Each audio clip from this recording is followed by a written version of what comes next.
How to change fees and slippage on Axiom Pro Trade, quick and easy guide 2025.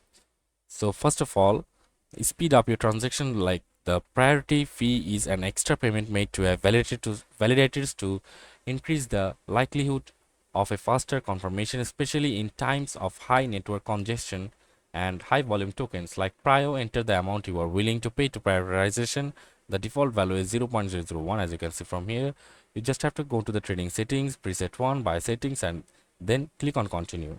And for the slippage limit, protect against price variations. Like slippage is the difference between the expected trade prices and the actual executed price. Setting a slippage limit ensures your trade executes within your acceptable range. Max percent, like enter the maximum slippage percentage you are willing to accept.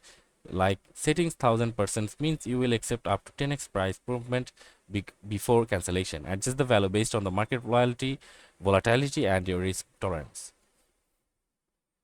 So that's it for this video. See you on the next one.